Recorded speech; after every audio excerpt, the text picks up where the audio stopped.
اس کے دماغ میں یہ بات نہیں آ رہی ہے کہ اخلاقی لحاظ سے ہم کتنا بڑا جرم کر رہے ہیں۔ میں دعوے سے کہتا ہوں کہ اگر کوئی انگریز لائن میں کھڑا ہو، چاہے اس کو 1 گھنٹہ ویٹ کرنا پڑے، he never cross the line, کبھی نہیں کرے گا۔ ایک چھوٹا سا واقعہ بتاتا ہوں آپ کو اپنی زندگی کا۔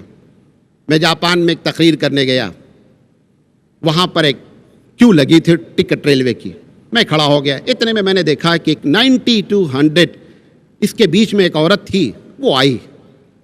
میں نے سوچا یار کہ مسلمان بھی ہیں، داڑھی بھی رکھیں، چلو تھوڑا سا شو کریں گے کہ واٹ از اسلام۔ تو میں نے اس عورت سے کہا کہ پلیز کم، میں نے اپنے کے آگے اس کو کھڑا کر دیا کہ آپ کھڑی ہو جائیے۔ اتفاق سے وہ ٹیچر تھی ریٹائر، اس نے کہا نو آئی ول ناٹ اسٹینڈ ہیئر۔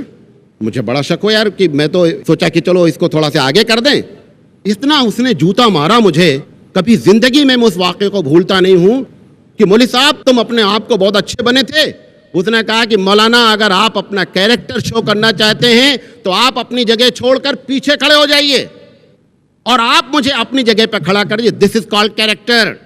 آپ کون ہوتے ہیں کہ 10 آدمی جو پیچھے کھڑے ان کا حق مارنے والے؟ ہم اچھے بنے تو وہاں تک پہنچے تھے جو اس کی نگاہ میں 0 ٹھہرا۔ آپ اندازہ کریں کہ ہم اچھے بننے کے لیے نا کہ ہم بڑے اچھے بااخلاق ہیں، آپ آئیے ہمارے آگے کھڑے ہو جائیے۔ اس نے کہا نہیں، میں نہیں کھڑی ہوں گی، کیونکہ آپ اگر اپنے آگے کھڑیں گے تو 10 لوگ جو پیچھے کھڑے ہیں ان کو آپ نے 1 نمبر پیچھے کیا۔ اگر آپ شو کرنا چاہتے ہیں آپ ہٹیے یہاں سے اور ہٹ کر کے پیچھے جائیے۔ خدا کی قسم کھا کے کہتا ہوں کہ ہم اس پوزیشن میں نہیں پہنچے ہیں ابھی، ہمارے پاس وہ اخلاق نہیں ہے، نہ وہ دم ہے، اور نہ ہم یہ جانتے ہیں کہ یہ اخلاق ہے کہ ہم چھوڑ کر اس کو کھڑے ہو جاتے اور اس کے باوجود بھی ہم نہیں کھڑے ہو سکے۔ یہ ہے ہمارا اخلاق۔ تو پتہ چلا اخلاقی لحاظ سے یہاں تک ہم گرے ہیں۔ ایک مثال دیا، ذلت کی دوسری بنیادی وجہ آپ کو بتا دیں، معلوم نہیں آپ میری رائے سے اتفاق کریں یا نہیں کریں، لیکن آپ اتفاق کریں یا نہ کریں، میں خدا کو حاضر و ناظر جان کر بولتا ہوں کہ مجھے اس پر شرح صدر ہے کہ جو قوم اللہ کی کتاب کے ساتھ مذاق کرے گی اس کا نتیجہ یہی ہوگا جو آپ دیکھ رہے ہیں۔ معلوم نہیں کبھی آپ نے اس پر غور کیا ہے کہ نہیں کہ قرآن مجید کا ایک نیچرل ایفیکٹ ہے۔ یہ جو لفظ کہہ رہا ہوں ٹرائی ٹو فالو می، قرآن مجید کا ایک فطری اثر ہے۔ کیا فطری اثر ہے؟ مثال کے طور پر ابھی ایک صاحب میرے بغل میں کھڑے ہوں اور آپ لوگوں سے تعارف کراؤں، یہ عبداللہ صاحب ہیں، حافظ قرآن ہیں، بڑا اچھا قرآن پڑھتے ہیں۔ آپ چاہیں یا نہ چاہیں اس عبداللہ کا احترام آپ کے دل میں اپنی جگہ بنا لے گا، حالانکہ عبداللہ نے ایک آیت بھی آپ کے سامنے پڑھی نہیں ہے۔ یہ نیچرل ایفیکٹ ہے کہ جیسے ہی قرآن مجید سے کسی کی نسبت جوڑی جاتی ہے عوام کے دل میں اس کا احترام آ جاتا ہے، حالانکہ عبداللہ نے آپ سے کچھ نہیں کہا میں حافظ قرآن ہوں، صرف میں نے تعارف کرایا اور آپ کے دل میں اس نے اپنی جگہ بنا لی۔ اس کا الٹا کر لیں، اگر میں یہ کہوں یہ عبداللہ صاحب ہیں بڑے دیندار حافظ قرآن، لیکن اب یہ قرآن بھول گئے ہیں، ان کو ایک آیت بھی یاد نہیں ہے، قسم کہتا ہوں کہ آپ کے دل میں فوراً انسلٹ آ جائے گی کہ بڑا بےہودہ قسم کا آدمی ہے۔ کیوں؟ پتہ چلا قرآن سے ربط جب ٹوٹا تو آپ کے دل میں بے عزتی آئی، اور قرآن سے جب ربط جڑا تو آپ چاہیں یا نہ چاہیں آپ کے دل میں محبت آئی۔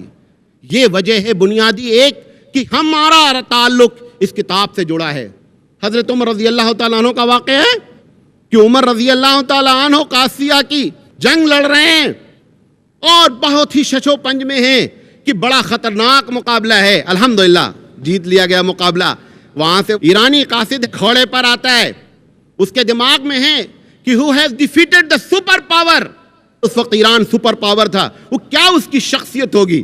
وہ آ کر کے مدینے میں حضرت عمر کا محل تلاش کرتا ہے کہ عمر جس نے سپر پاور کو ڈیفیٹ کیا ہے، عمر رضی اللہ تعالیٰ عنہ کا محل تلاش کر کے تھک جاتا ہے، پھر لوگوں سے پوچھتا ہے کہ امیر المومنین کا محل کہاں ہے؟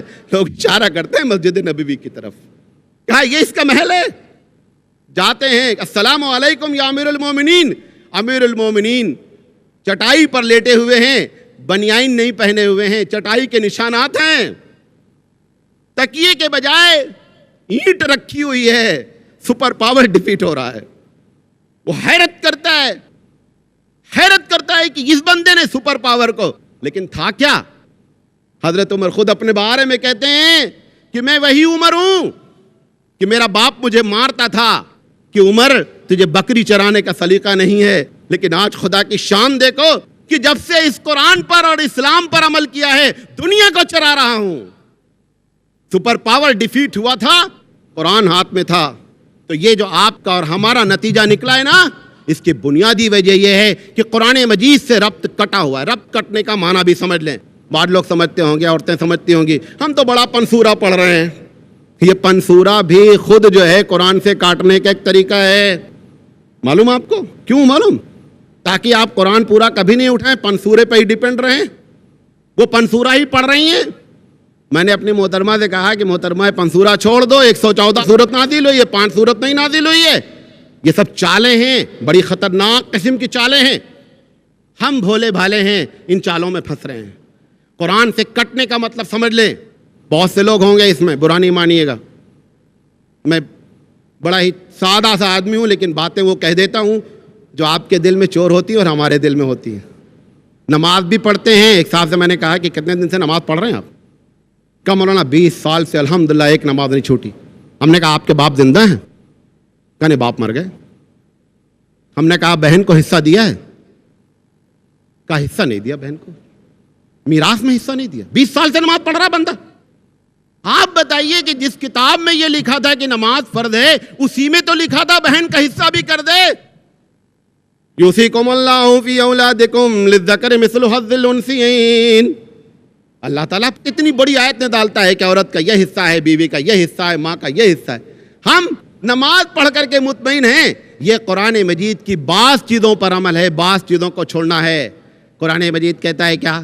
افتؤمنون ببعض الکتاب وتکفرون ببعض فما جزاء من یفعل منکم ذلک منکم الا خزی فی الحیاۃ الدنیا ویوم القیامۃ یردون الی اشد العذاب۔ غور سے سنیے، لگ رہا ہوگا ابھی نازل ہوئی ہے۔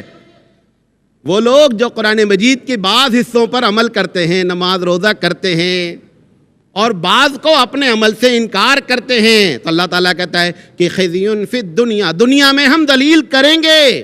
اللہ جھوٹ نہیں بولتا، اللہ جھوٹ بولتا؟ کبھی جھوٹ نہیں بولتا۔ وہ خود کہہ رہا ہے کہ میں ذلیل کر کے رہوں گا اگر تم نے اس کتاب کے ساتھ مذاق کیا۔ اور اتنا ایزی پہ نہیں، چلو یہی دنیا میں بے عزت ہو جاتے، کوئی مسئلہ نہیں تھا۔ کہتا ہے یوم یردون الی اشد العذاب، وہاں الگ اسپیشل عذاب ہے، یعنی نہ دنیا میں چھوٹ ہوگی اور نہ آخرت میں چھوٹ ہوگی۔ اس کی بنیادی وجہ کیا؟ بنیادی وجہ یہ ہے کہ اس کتاب کے ساتھ مذاق ہے۔ اور آپ کو یہ بھی بتا دیں، شیطان بھی یہی چاہتا ہے کہ آپ قرآن خوب پڑھیں۔ رمضان میں خوب عورتیں بچے مرد تلاوت کرتے ہیں۔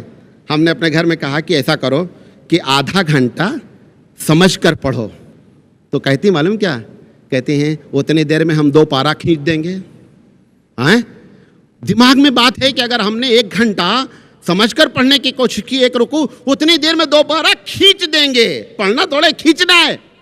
یہ تصور ہی نہیں جا پا رہا ہے کہ قرآن مجید سمجھ کر پڑھنے کا کتنا ثواب ہے۔